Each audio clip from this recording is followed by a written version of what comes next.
the discussion is on Beetlejuice. Again, where would we like to start? I want to start with a comparison to Coraline. To Coraline. All right, go ahead. Same. Tim Burton seems to have this running theme of child neglect in a way and displacement. There's an adjustment disorder issue possibly going on, and parents who are not paying attention, again, same theme. And same way, child who sees things. Well, the difference there being in Coraline, it was a character, the other parent is not necessarily friendly at the end of it, but here the other parents become friendly and they're taking care of so there's a same but not the same that Tim Burton is kind of bringing up. Rural, same movement, being displaced into the rural environment, something about loneliness. So in our main character, this case, we're focusing on the child. Her name? Lydia. There appears to be childhood neglect, and what then is likely an adaptive mechanism for children, which is fantasy, may become maladaptive. Right. So again, fantasy as a defense is the autistic retreat into an inner world that protects the individual from the anxiety created by the external world. That's fantasy. That's fantasy, and therefore that's fantasy play.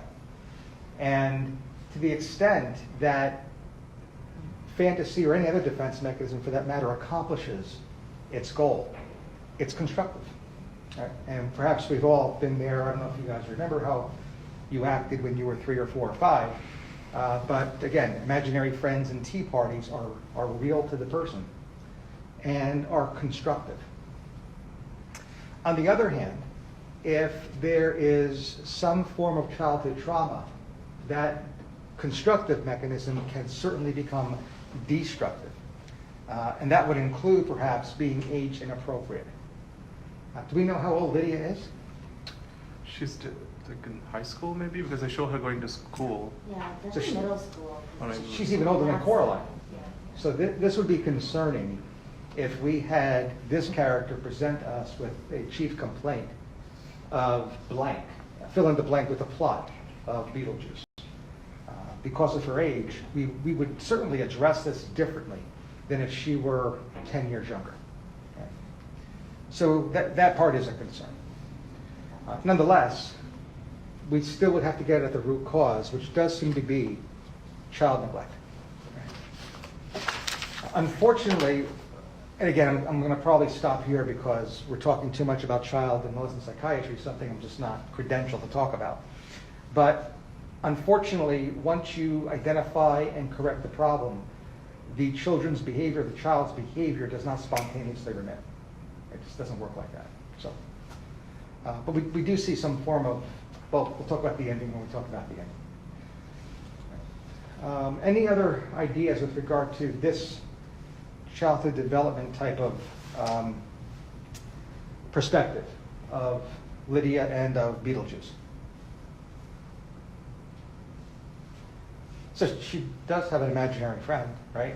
Again, if she came to you with a report of seeing a ghost, if you're on call and if I'm your attending on call, there's zero chance you're going to tell me there's nothing to do here, but we get an exorcist and get the ghost out of the house, or ghost hunters or whoever. You'd have a difficult time passing your clerkship if you did that. So this sounds like it's fantasy. This sounds like an imaginary friend. Now sometimes, again, there's not great consistency here, but some, if not most, of the time, attributes of whatever the conflict is are manifest in the imaginary friend. Coraline, my mother is not perfect, I'm going to create the perfect scenario, right? Because that's where I want my reality to be. Of course, the inverse also happens where I can't tolerate the negative attributes of my mom, so I'm going to have an imaginary friend that imbues all of those negative attributes, aka the evil stepmother. And so it could work in either direction. What's going on with Lydia's imaginary friend? And does that shed any light on what her conflict may be?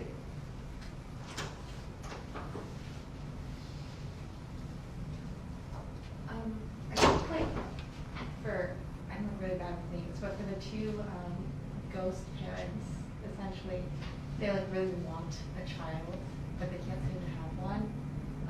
And her own parents, it again didn't seem like they really wanted her. So like the feeling of wanting to be like wanted or needed. And I think it definitely played a role, because I think at one point she attempted to like, commit suicide. Yeah, she was writing out a letter. And I can't remember the exact content of the letter, but it's like, you will find me once you're reading this. Jump off the bridge. Plummeted. Yep. In that context, it sounds like there's even a stronger similarity to Coraline with regard to Lydia's other parents wanting her. That's the wish. And certainly that's also a struggle with Coraline, that is acknowledging that my parents wished I was never born. That's why Born is her imaginary friend. Many of us don't think why Born is actually a real character in Coraline. It's an imaginary friend. Very similar, right? So both little girls are struggling with why they were born and if their parents truly wanted them. Of course, that means my imaginary friend, my imaginary parents, will be those that never were able to have kids and, of course, cherish every moment they have with me. So another parallel with Coraline. There's also elements of suicide as well, certainly in Beetlejuice. And we talked about the darker side of Coraline too, and what might be going on there, in as much as it might be a fictional case of Munchausen's by proxy. Right? We discussed that? Mm-hmm. Right? There's also some, I don't want to say vague, but certainly a short reference to an automobile accident that happened in the past. And when you look at that, might there be something going on in the home where suicide or suicidal behavior, or perhaps even parasuicidal behavior, would have to be considered? So we have similar themes shared in the two films there too.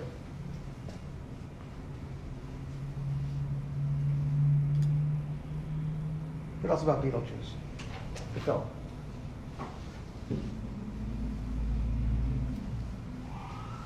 Beetlejuice himself as a character, just very like carnal desires and low impulse control. Just a very like vulgar, but like vulgar. Yeah. It's like the id. Yeah, he's unadulterated Ed. There's no superego to this ghost. And this movie was actually selected to, again, demonstrate the signs and symptoms of mania. I mean, very impulsive. Rapid speech, flight of ideas, distractible. He's mad. And whether or not he's ever had a depressive episode is irrelevant. He has bipolar 1 disorder unless we think that this is due to the direct physiologic effects of a substance, an underlying medical condition, or 3, what illness? Schizoaffective disorder, bipolar type. Good. Anything to suggest any of those 3? So let's work through this clinically. So number 1, with regard to a substance-induced mania. In the script, is there any overt evidence that there is a substance written into this movie? He keeps eating beetles, which some might have some relationship to it. But Maybe metaphorically, but discreetly, is this about substance use? The answer is no. The follow-up question is, does the absence of discrete information then reassure you that Beetlejuice isn't about a substance-induced bipolar disorder? The answer is no, because the answer will always be no. Clinicians should always operate with a high clinical level of suspicion. So that stays, period. But it's important to understand why it stays. It doesn't stay because as a clinician you're a jerk and you rubber stamp everybody as an addict. That's not what we're doing here, right? Second question, similar application, but underlying medical condition. Is there discrete evidence in this movie that Beetlejuice, the film, actually includes a medical condition in the character. No. Right? You can review that script as close as you want. It doesn't say that Beetlejuice the ghost has a medical condition. Follow-up question. Does the absence of discrete evidence suggest or reassure that therefore Beetlejuice the film isn't about a bipolar illness due to an underlying medical condition? And the answer, again, is a little bit more tentative here, whereas for substance, we quickly say nope, because we never say yes. Here, I want to look at some risk factors. What are the 2 risk factors that we're going to focus on primarily? With regard to an underlying organic etiology inducing a mental disorder? Age and? Gender. Good. Actually, sex. Okay. Right? So an older man has 2 risk factors. A young woman actually has 2 protective factors. I'm not going to talk about the 2 intermediates.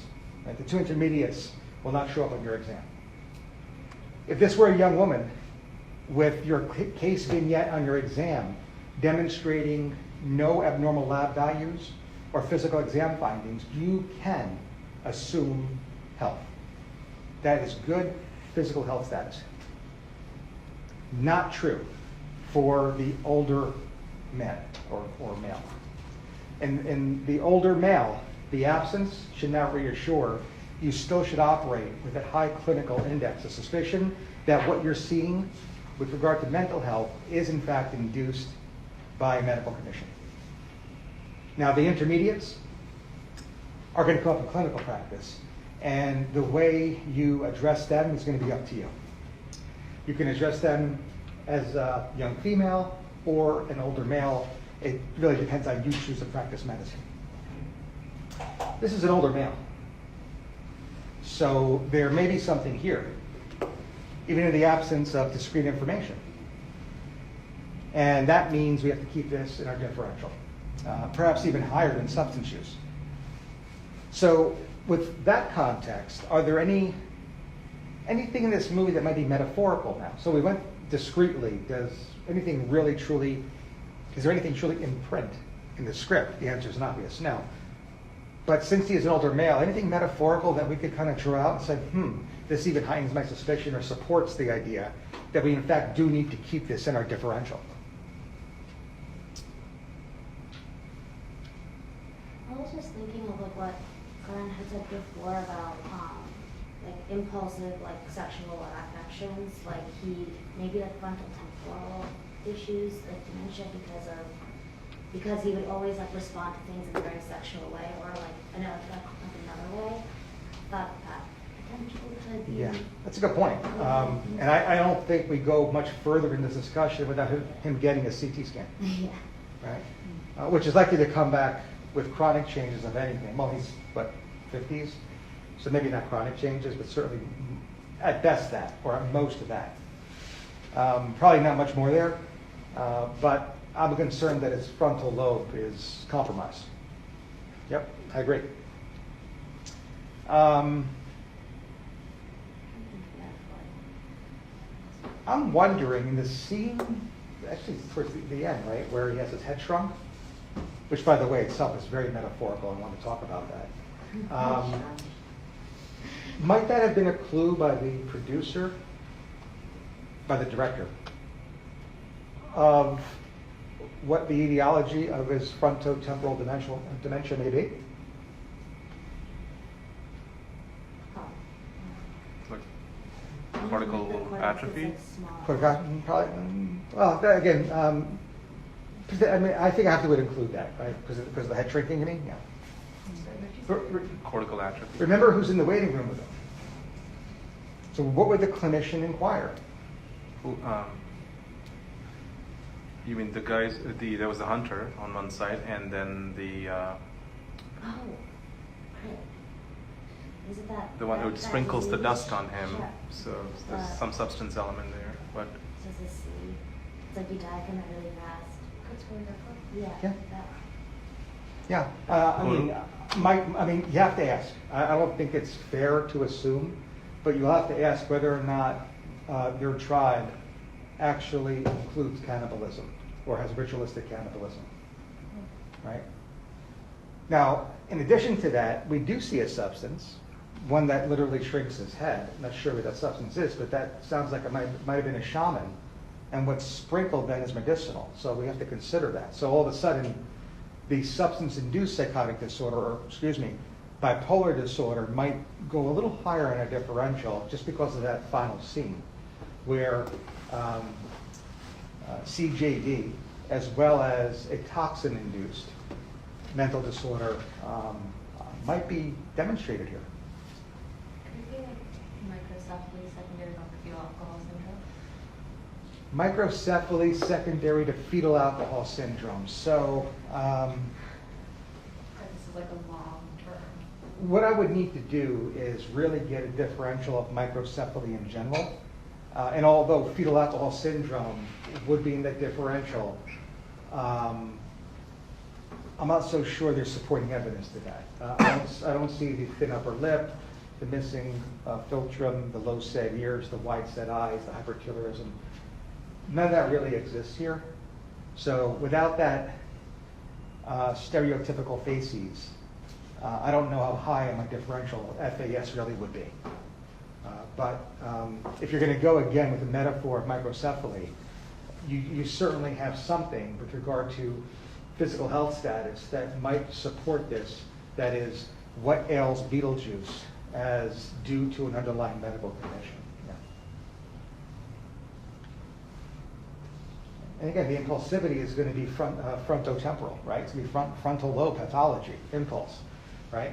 Weak superego. Superego is localized in the frontal lobe, right? And impulsivity then is not tempered. It is not temporized, and therefore the individual, in this case the ghost, will act on his urges, his impulses. Now again, I don't know if this is a true impulse control disorder versus a bipolar disorder. I certainly would suggest that we have to think this is due to bipolar. Impulsivity is in fact part of the definition, right? And he does demonstrate other signs of mania as well. Again, flight of ideas, rapid speech, etc. So again, this ghost does appear to be afflicted with a bipolar or related disorder. Any idea of the time frame here? As in the what period it is? What duration of time we are observing everything unfold?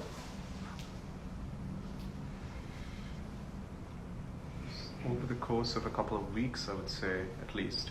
Yeah. So if it's a couple of weeks, it's mania. Right? If it's less than 7 days, it probably is going to be hypomania. Although even if, I mean, how do you differentiate dig fast, right? That's the DSM criteria for a manic episode. That is less than 7 days, either being a hypomanic episode versus a manic episode that you just happen to catch early in its course. So it happens to impair function on your Yeah, that's it, right? Does this impair functioning? Or Beetlejuice? Yeah. Social function. Socially is. Yeah. Yeah, I would say yes. Yeah, and again, remember, even though we're saying for the individual, Right. other person's accounts count, right? So even though he might say, I'm perfectly fine, get away from me, when we hear people around him say, wait a minute, there is significant interpersonal dysfunction here. I don't think it's kicked out of the afterlife. Yeah. Like Right. that was the collateral saying.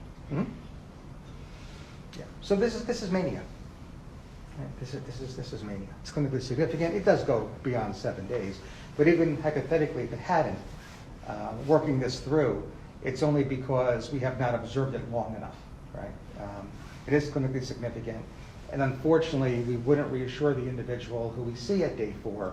Well, this is called hypomania, because upon being asked the question, how do you know that if we meet next week, I'm still not like this, then you're going to change your diagnosis, doc? Well, the level of impairment suggests that that is exactly what would happen. What else with that? Anything else? I like the theme of group delusion or group hallucination. So like, if you're talking in points of view from the original house owners who died, then you might be able to say that everything that's happening in the movie is part of their delusion, and the fact that they're having the same delusion means it's something like the concept folie à deux, where like a dominant individual with the delusion transfers that belief to the subject. But is Lydia dominant? So I was talking about the two, the wife and the husband. Oh, okay, I'm sorry. Yeah, all right.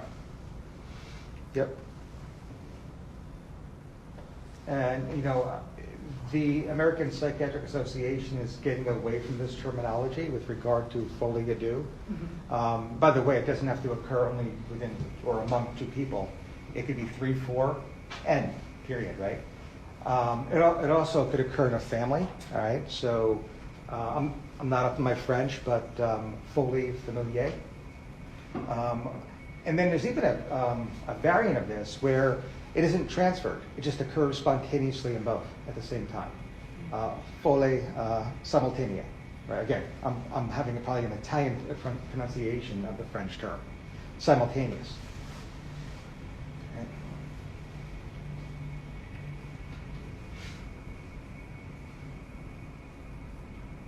So what else about Beetlejuice? I do want to get to one other aspect of this movie, but I want to make sure that everybody's observations and questions are addressed. Anything else? I mean, I think there's definitely something to be said about how you have to say his name 3 times to, like, I don't know if that's just a quirk of a movie, or it's too obviously OCD. Like, I'm not sure what. I would go with OCD. Like, are they trying to be obvious about it, or is it hidden in something? I would be absolutely okay with OCD. Okay. I mean, this need to reach a certain number, repetitive tasks. In this case, it's very metaphorical, because in OCD, it alleviates anxiety. And that is, if you don't do it 3 times, whether it's knock before you go through a door, count, etc., the anxiety intensifies. This is a little bit of a different spin on it, but certainly suggests obsessive compulsive disorder. All right, so obsessive compulsive disorder is an anxiety disorder. The anxiety disorders have been reclassified into 3 separate chapters, one of which happens to be titled The Obsessive Compulsive and Related Disorders. The hallmark illness in this new chapter happens to be obsessive compulsive disorder, or OCD. Individuals with this condition, that is anybody who has to say Beetlejuice 3 times, has clinically significant obsessions and or compulsions. And that really is it. There's not much more to the definition than clinically impairing obsessions, compulsions, or both.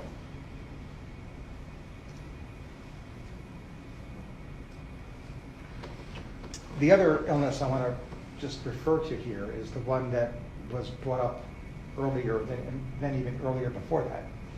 Because we were talking about deficits in impulse control disorders. And while we identified 2, pyromania and kleptomania, as impulse control disorders, there's another, trichotillomania, that was previously classified as a disorder of impulse control, but has since been reclassified as an obsessive compulsive / related disorder. That is, it's in the new chapter. It is a disorder related to OCD. And that's trichotillomania.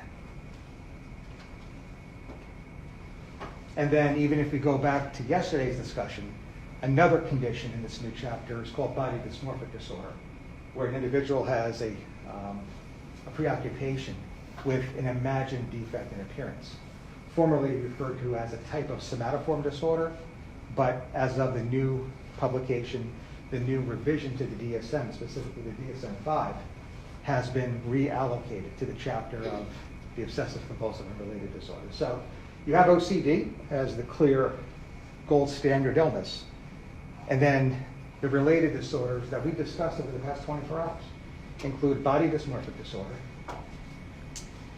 trichotillomania,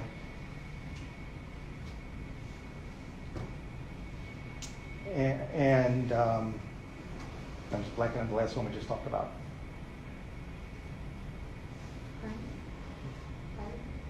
Pyromania is still in the impulse control disorder chapter. I'm blanking on it. It's going to come to me as soon as we go off the subject. Any other thoughts about Beetlejuice? Why did he have to marry Lydia?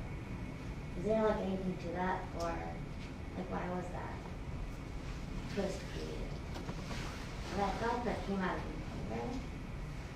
That was his only way of staying permanent in the world. That's what I thought it was. Yeah, that was it. That was. I feel like it just came out of nowhere. So I'm just wondering if that's. Yeah, I think it, well, I can't even say it was a form of Was manipulation, sexual because it wasn't, he trauma. didn't manipulate anything. He just was very impulsive and coerced her. Yeah.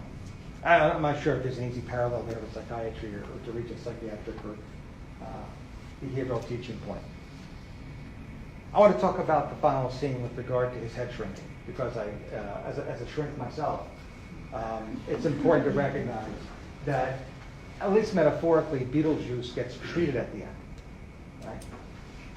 And if he gets treated and his mania subsides, that treatment most likely incorporated a group of medications referred to as the mood stabilizers.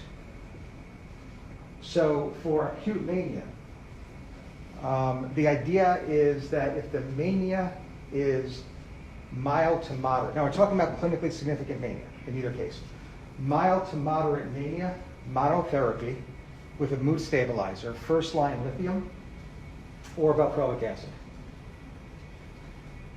Severe mania, especially severe mania that incorporates psychotic features, dual therapy including a mood stabilizer and an antipsychotic. General practice on how to treat acute mania. Lithium. Lithium is a naturally occurring salt. Anybody know what number on the periodic table? 3. All over that one. Interestingly, Beetlejuice, lithium. So maybe he did get actually treated after all. And then with the sprinkles, it's like valproic acid sprinkles? Yep. Valproic acid does come in sprinkles. So he's on dual therapy. Interestingly, if you don't think he's psychotic, that would suffice. If you think he actually demonstrates some form of psychosis within the context of his bipolar illness, that second medication should have been an antipsychotic. Lithium is definitely approved, FDA approved for acute mania. It also is often used in bipolar depression, although it does not have FDA approval. It does have the endorsement by the American Psychiatric Association, though. In the APA treatment guidelines, lithium is actually endorsed as a first-line therapy for bipolar depression, even though it is being used or would be used off-label, that is, without FDA approval.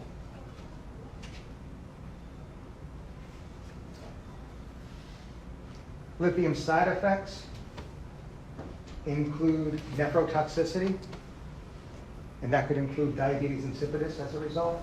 So be very, very careful of any bipolar case on your shelf that also deals with hypernatremia. Look for the lithium.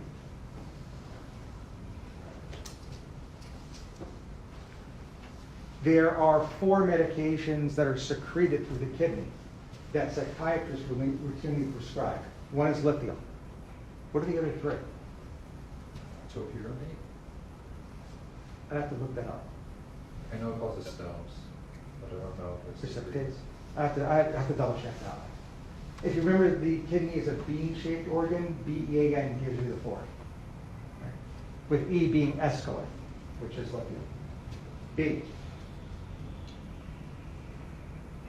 Buspirone. Buspirone. We have the E, escalate, that's lithium. A, used in addiction medicine. Acamprosate? Perfect, acamprosate. And then N is a brand name used in neurology for neuropathic pain. Oh, Neurontin. Neurontin or gabapentin. B-E-A-N. Those are the 4 that most commonly come up on shelf exams. The other way lithium presents with regard to nephrotoxicity is when an individual presents lithium toxic. So we're dealing with not only therapeutic blood levels, but more importantly, a narrow therapeutic index. That is, the difference between the therapeutic level and a toxic level is very, very small. For acute mania, we strive for around 0.8. Maintenance therapy is about half of that, 0.4 to 0.6. And certainly toxicity at 1.2. That's the upper limit of normal. Somebody comes in with symptomatic lithium toxicity. Next best step on your shelf exam? Bob?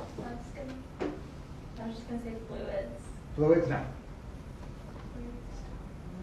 Symptomatic. For symptomatic lithium toxicity. Gastric lavage? Nope. No. Diuretics? Diuretic? Nope. Make it worse. Hemodialysis. Symptomatic lithium toxicity gets hemodialysis. Again, very common test question. Gastric lavage and activated charcoal will be choices A and B. Skip that. Lithium level gets to steady state in 5 days. And we have routine lab monitoring every 3 to 4 months, including follow-up lithium levels, creatinine, sensitive TSH for lithium-induced hypothyroidism, and then even calcium for lithium-induced hypercalcemia. If an individual comes back with a sensitive TSH that is elevated, what is the next best step in terms of lab monitoring? T3, T4? Good, free T4, okay? If the free T4 is low, next best step. Levothyroxine. Yeah, levothyroxine. This is one of the few examples in medicine where we medicate the side effect. And your clinical vignette will have a stable bipolar patient. Now, if they're unstable, please stop the lithium because it's not working. But if you're getting efficacy from the medication, specifically the lithium, and there's lithium-induced hypothyroidism, treat the hypothyroidism so your patient will be on both lithium and levothyroxine.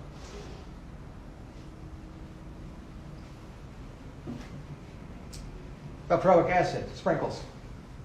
It's given in PO, but it can be given in sprinkles for people who can't tolerate PO. This is an anti-epileptic drug, or AED. This medication, like most psychotropics, are metabolized through the liver. We usually do get a level. That is day 4. But unlike lithium, the levels are not established for psychiatry. They're established for neurology and seizure prophylaxis. So if your patient is asymptomatic with a subtherapeutic level, the answer is to do nothing. You don't adjust the medication, the psychotropic, when your patient has no more signs of mania with a subtherapeutic 50 to 125, subtherapeutic valproic acid level. The time to actually get a valproic acid level thereafter is when the patient is demonstrating toxicity at optimized or low doses, or the inverse, lack of efficacy at optimized or maximum doses. So when things aren't going according to plan, check a level. Otherwise, do not routinely get valproic acid levels after 4 days. What sorts of things would you see? Like what sorts of symptoms which demonstrate toxicity? Toxicity for valproic acid looks similar to alcohol intoxication. Individuals will have slurred speech, impaired gait, will appear over-sedated with nystagmus. Also, for side effect, and again, this doesn't have to occur with toxic levels, it can happen at therapeutic doses, but hepatitis, drug-induced hepatitis. So check AST and ALT every 3 to 4 months. Also check a platelet count with your AST, ALT because of valproic acid-induced thrombocytopenia.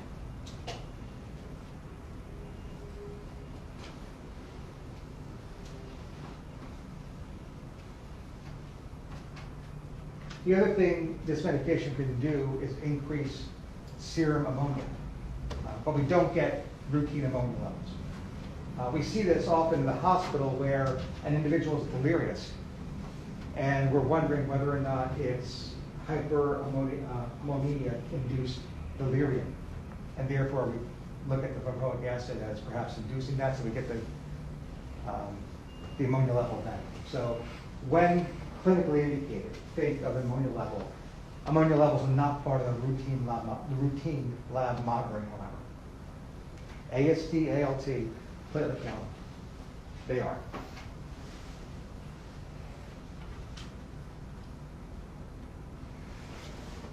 Always talk to your patients about birth control on both lithium and valproic acid, especially with women of childbearing years. The test question for lithium is going to focus on the Epstein's anomaly, which occurs in about 1 to 2% of patients, around 1% of women. It's the atrialization of the right cardiac valve. The point prevalence is low enough, but always counsel on birth control. Valproic acid-induced neural tube defects occur much more often, about 10 times as often, as the Epstein's anomaly.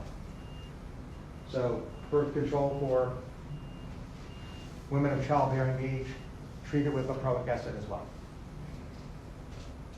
It does not appear that folic acid supplements reduce the risk. Sounds nice. Certainly shows that we're reading the textbook, but not necessarily protective.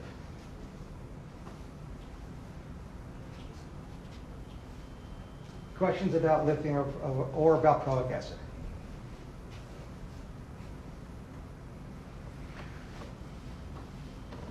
Question about bipolar. If someone's pregnant and they were on BPA before and you find out, what do you do? Great question. So if an individual is maintained and stabilized on either lithium or valproic acid, the first step in therapy upon discovering that they are pregnant is to continue care. The idea here would be that the individual is stabilized and you would prefer not to discontinue the medication.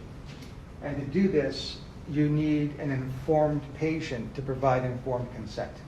So ultimately, the patient will decide.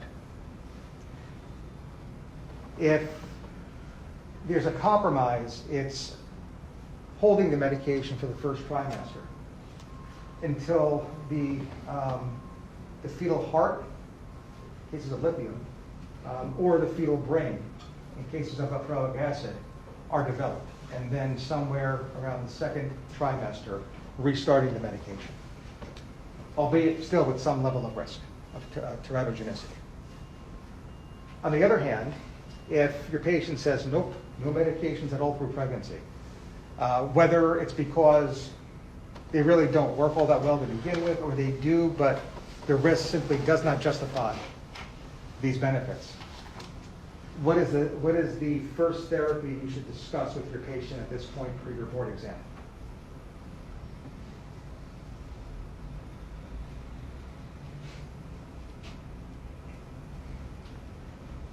And the answer is not the next FDA-approved drug called carbamazepine. Causes. So I'll give you a hint right there. It's not carbamazepine. Lamotrigine, no. Clozapine? Clozapine, no. Pepper? Keppra, no. CBT? CBT, close, no. It rhymes with CBT. ECT. You got my joke, that's good. You got a great sense of humor, I can tell. Electroconvulsive therapy is something that must be part of this discussion.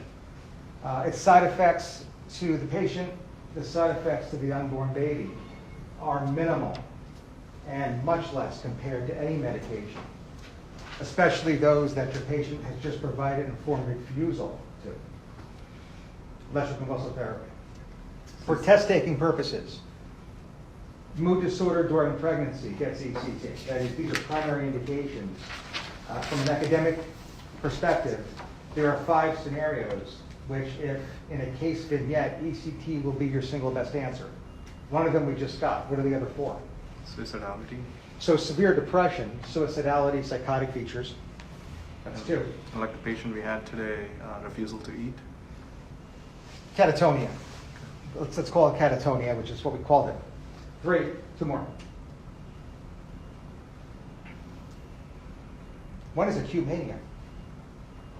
Acute mania gets ECT. And then the fourth one is tricky. It's patient preference.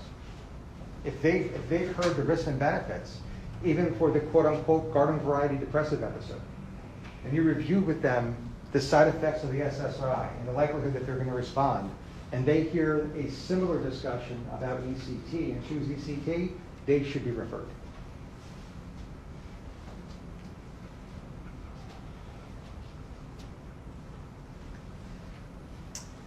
Any final thoughts about Beetlejuice? We're good? All right, we're going to take a brief intermission, come back, and then live on Zoom with our case presentations.